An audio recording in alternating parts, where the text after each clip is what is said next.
Everyone, welcome back commerce विद्यार्थी। मैं हूं दीपक शर्मा। आज के इस वीडियो के अंदर हम लोग बात करेंगे सर प्रिंसिपल्स ऑफ मैनेजमेंट के बारे में। प्रीवियस वीडियोस के अंदर हमने principle of management he discuss किया। गाइडलाइन, जनरल गाइडलाइन के बारे में पढ़ा।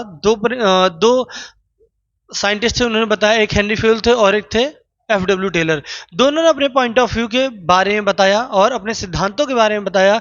उसके भी यहाँ पे आज हम बात करते हैं सर फ्यूल्स के बारे में। हेनरी फ्यूल्स की सोच थोड़ी सी अलग थी। इन्होंने 14 प्रिंसिपल्स अराउंड हमको दिए। 14 प्रिंसिपल जो इनके थे वो बहुत इंपॉर्टेंट है। पेपर में इनके आने की मतलब प्रबल दावेदारी है कि ये आ सकते हैं। ठीक है, तो बेसिक तौर पर हम लोग बात भी करते हैं इनके बारे में।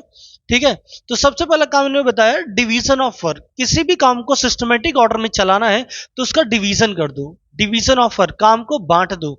जितना ज्यादा काम को बांटोगे उतना ही ज्यादा आसानी होगी। तो सबसे पहला काम इन्होंने बताया डिवीजन ऑफ वर्क, काम को बांट देना है आपको।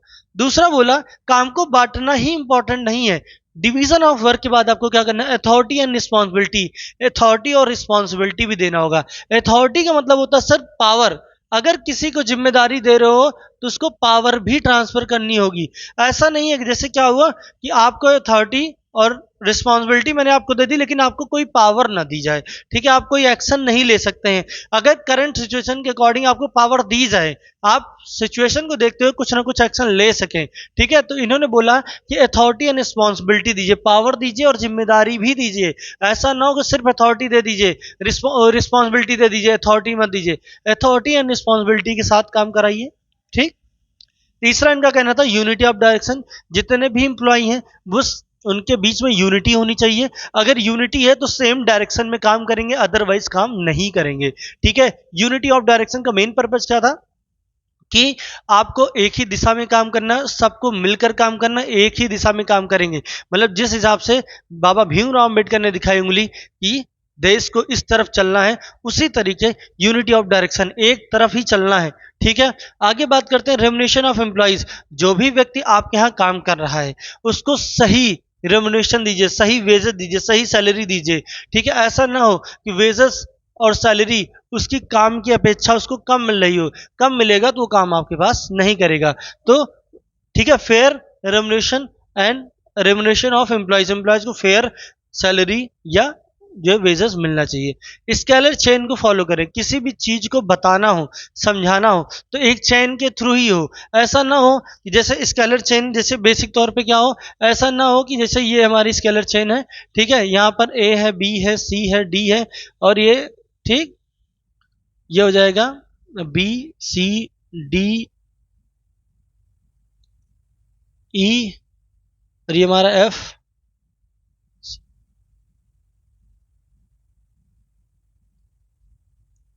ठीक है, तो यहां पर एक चैन फॉलो किया जाए। किसी भी मैसेज को पास करने के लिए डायरेक्ट ना पहुंचा जाए, पहुंचकर क्या एक चैन को फॉलो किया जाए, या अपने इक्वल्स में जो आपके इक्वल डिपार्टमेंट के लोग हैं उनसे आप बात कर सके। स्केलर चेन को फॉलो करना होगा।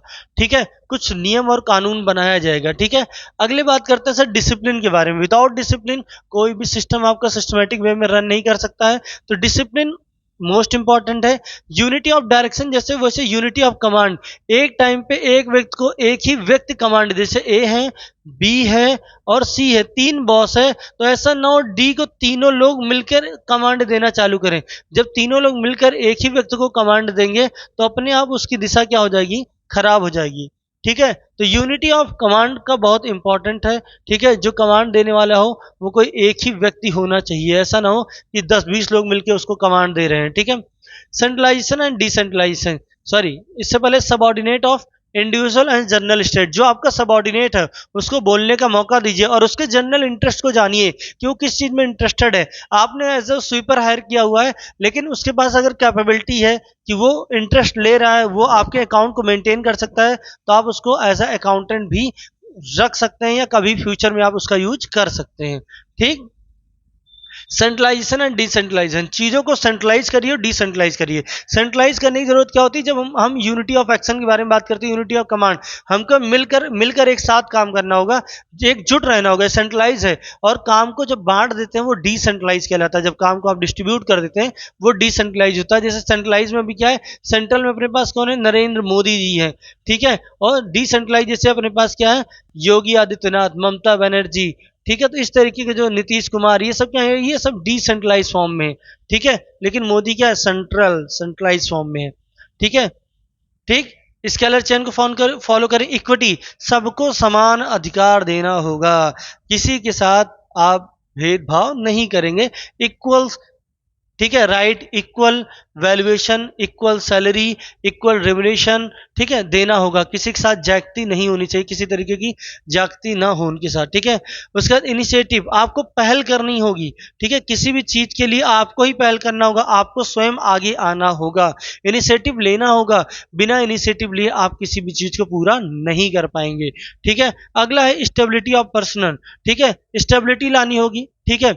हर व्यक्ति के अंदर ऐसा ना हो कि बार बार उसको स्विच किया जा रहा हो। जैसे हमारे देखिए जिले में डीएम होते हैं, अगर एक डीएम हर 2 महीने 3 महीने पर ट्रांसफर होता रहेगा तो कांस्टेंट काम नहीं कर पाएगा। कांस्टेंट काम करने के लिए क्या करना पड़ेगा, उसको वहीं रोकना होगा और कुछ दिन तक काम करते रहने देना होगा। अगर बार बार आप उसको एक जगह से दूसरी जगह तीसरी जगह शिफ्ट करेंगे तो स्टेबिलिटी नहीं आ पाएगी, और किसी भी के लिए स्टेबिलिटी ना आने में प्रॉब्लम क्या होती है, वो किसी भी काम को संपूर्ण तरीके से पूर्ण नहीं कर पाएगा, पूरा नहीं कर पाएगा, ठीक है। स्प्रिट डीक्रॉप, हम सबको टीम वर्क के तरीके काम करना होगा, सबको मिलकर काम करना होगा। ये नहीं मेरा ये टारगेट है, मेरा ये टारगेट है, मेरा ये टारगेट है, ऐसा नहीं। सारी सबका टारगेट सिर्फ एक होना चाहिए, ऑर्गेनाइजेशन के गोल्स को अचीव करने में, ठीक है। और ऑर्डर, ठीक है, इक्वल्स, ठीक है, आपको ऑर्डर देना होगा, ठीक है, ऑर्डर देना होगा और काम टाइमली आपको पूरा लेना होगा, ठीक है। ऑर्डर भी, आदेश भी आपको ही देना है, ठीक है। तो यहाँ पर 14 प्रिंसिपल के बारे में बात की गई। 14 प्रिंसिपल कौन कौन से, डिवीजन ऑफ वर्क है, अथॉरिटी एंड रिस्पॉन्सिबिलिटी है, डिसिप्लिन है, यूनिटी ऑफ कमांड है, यूनिटी ऑफ डायरेक्शन है, रिम्यूनरेशन ऑफ एम्प्लॉइज है, सेंट्रलाइजेशन एंड डिसेंट्रलाइजेशन है, subordinate of individual, general interest है, स्केलर चेन है हमारे पास, ऑर्डर है, स्टेबिलिटी ऑफ पर्सनल है, ठीक है, इक्विटी है, इनिशिएटिव है और स्प्रिट डीक्रॉप है। 14 प्रिंसिपल्स हैं जो ये हमारे साथ प्रॉपरली काम करते हैं, जिनके लिए हम काम करते हैं या इस प्रिंसिपल्स के ऊपर काम करना चाहिए। इस तरीके से ये हेनरी फ्योल जी का कहना था, ठीक है, क्लियर है। हेनरी फ्योल की ये बातें थी, ठीक है, ये मैंने आपको बता दिया। इनसे केस स्टडी आना तय है, ठीक। अब बात करते हैं यूनिटी ऑफ कमांड और यूनिटी ऑफ डायरेक्शन में डिफरेंस क्या हो सकता है सर। यूनिटी ऑफ कमांड और यूनिटी ऑफ डायरेक्शन में थोड़े से डिफरेंसेस हैं सर। बेसिक डिफरेंस की बात करें सर, मीनिंग क्या होगा, तो one subordinate should be receive in order from, should be response only one superior. किसी एक से ऑर्डर लेना और किसी एक को ही रिस्पॉन्स करना ही क्या कहलाता है, यूनिटी ऑफ कमांड। मतलब एक टाइम पे एक व्यक्ति का ऑर्डर और उसी को फॉलो किया तो यूनिटी ऑफ कमांड हो गया। मतलब एक टाइम पे एक ही व्यक्ति ऑर्डर दे रहा हो, ऐसा नहीं 100 लोग ऑर्डर दे रहे हो, ठीक है।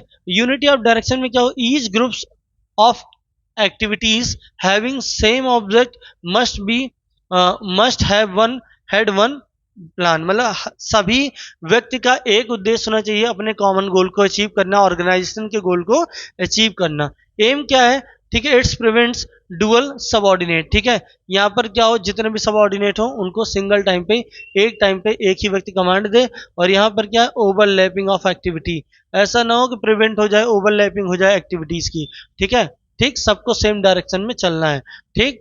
यहाँ पर इफेक्टेड द इंडिविजुअल एम्प्लॉय, अगर यूनिटी ऑफ कमांड होगा तो एक एम्प्लॉय इफेक्टेड होगा, बट यहाँ पर क्या होगी, पूरी की पूरी ऑर्गेनाइजेशन ही इफेक्टेड हो जाएगी अगर डायरेक्शन बदल जाएगा, ठीक है, क्लियर है।